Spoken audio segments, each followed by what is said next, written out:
everyone has a different personality. They have different interests, different things that they would be really satisfied pursuing. That's not encouraged.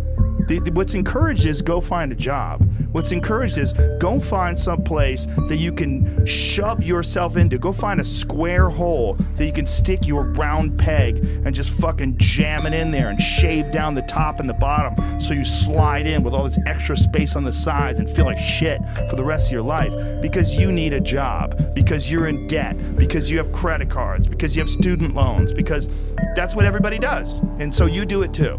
That's what's wrong. What's wrong is that we don't give, it's like let them figure it out on their own, and it fucking takes forever. It took forever for me. The only thing that I had going for me was that I was crazy and that I'd been spending most of my high school years fighting, so that I was already so far outside of anybody that I was so weird. I knew one thing, I couldn't work like a regular job. Like I had to figure out something else, because like there's the idea of, it was literally the idea of being in an office was like torture. And the people that I know that get to do what they want to do for a living, it's not like their lives are completely happy. Everybody's gonna face problems, no matter who you are. Absolutely. Well, it's also, you got to think like, what do you really appreciate? What's important to you? Like what's really important to you? Yeah. Because you don't have forever. Right, so what is important to you? Because you only have 24 hours in a day. So what's important to you? Find out what the fuck that is and do more of that. Yeah. And try to figure out like how to make enough money so that you're not starving, that you're doing well. Yeah. But don't just chase that. Chase what you're trying to do. Like the point system attached to it, the monetary point system, it can get you all fucked up because it'll get you working like 12 hours a day, 13 hours a day. To get what? To get more stuff. To get better stuff, to get more prestigious stuff, to get stuff that, you know, all your other stuff having friends are really jealous of your stuff. This is something I've cultivated for a long time and avoided things that make me unhappy and figured out what those things are and been very rigid about eliminating them from my life. And one of the big ones is eliminating interactions with people that are negative. That is gigantic. And because I've realized that I'm not really as independent as I used to like to think I was. I used to like to think that my thought process was independent and that I don't give a fuck what anybody thinks.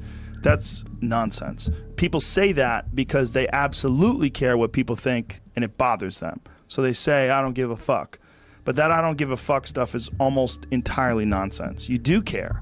And you care in both ways. You care if people are critical of you, care if people are positive of you, but you also care if people are living positive lives and they're motivating you. That's a big one. People are fuel, and other people, it's one of the reasons why I like talking to people, one of the reasons why I like to do podcasts, because I get a lot out of, you know, like just talking to you about your time in the monastery or your push to get to that 100 miles. Like you get energy out of people like that, and you think about this energy and you think about this inspiration when you're doing other things. And it also sets in your mind that when you meet these exceptional people that move you, like what are the characters, what are the qualities that they have, what are the characteristics that they possess, and those things become significant and important to you. Whereas if you live around a bunch of people that are complaining and bitching about everything, and they see the negative in everything, and they're always whining, those people are the opposite of that. They're the opposite of inspiration, and they're mud. You're just like, what? It's like you're up to your ankles in mud. You try to trudge through life. It's difficult. You're not light. It's not pushing you. There's not a wind at your back. The wind's in your face, and it's rough, you know. And over time, I've learned that these people, you're not going to fix them. I used to want to fix them when I was young. I used to want to go, hey man, I see what you're doing. Like, dude, don't do that anymore. Listen, just do this and stop doing that and start doing this. And if you just work towards this, you could be successful. And then a week later, the guy's doing the same shit. You're like, okay, right. I'm wasting a significant amount of my energy on someone who doesn't want to waste any of their energy on themselves. Wondering why other people's success or wondering why other people are successful is the refuge of losers. Yes. It's a loser mentality. It's a loser occupation. It's a loser practice because you're wondering why other people are successful. Like, who gives a fuck? You can say you think it sucks, but to spend time wondering why someone is successful and hating on someone for being successful, it doesn't do any good. It's like, what is that old expression that jealousy is, it's a poison that does the opposite of its intended? It doesn't affect the other person at all, but it poisons yourself. Yeah. It wastes your energy and time. Well, I figured out, there's something that I figured out personally, and that I try to relay this, and I try to be more clear and more concise the way I relay it. The way I look at it is that your mind, you have a certain amount of bandwidth. This is why I don't read Instagram comments or Twitter comments or YouTube comments. Like, I don't have any time. If I read them, it's an accident. But to seek them out, and go, like, you have bandwidth. I don't spend time wondering why I hate things or hating on someone or being jealous. You have, let's call it units. You have 100 units of bandwidth in your mind. So that means there's 100 units that you can spend on things you care about, or you could let your mind be occupied by some stupid fucking Twitter feud that you're in with some idiot that you don't even know, and you could spend 30% of your Twitter bandwidth or your mind bandwidth on this, and then you only have 70% for the things you love. And then maybe you're involved in some fucking relationship with someone who's an idiot, and you're arguing back and forth with them. Well, there's another 30% that's gone. Now you have 40% left. You have 40% for the things you love instead of 100%.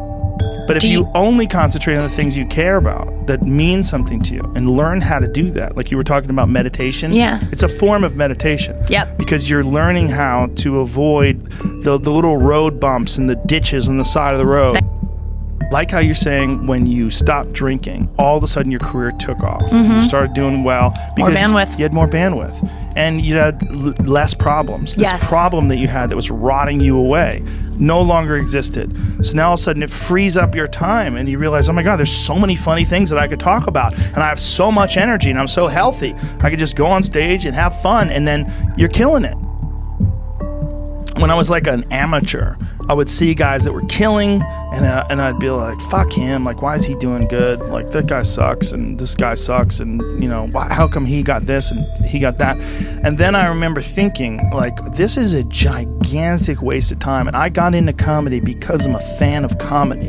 And my concentrating on people that suck or being jealous about people that are doing well does me zero good. But instead, if someone does well, I can be inspired and I can get fired up by it. I mean, I figured this out in my early 20s. I was like, okay, this is I have a poor way of looking at it because it's a martial arts thing. Because in martial arts, like, you can't be jealous of someone else's ability. You have to realize you might have to fight them someday. So by realizing that they're really good, you're forced to be objective about it, and you have to go to work. Like, you have to go, fuck, that guy's better than me. I got to get better. And you have to go to work. Right. There's no positive benefit in underestimating someone. Underestimating someone will get you fucking killed. Like, literally. You're going to get a shin smashed into your face.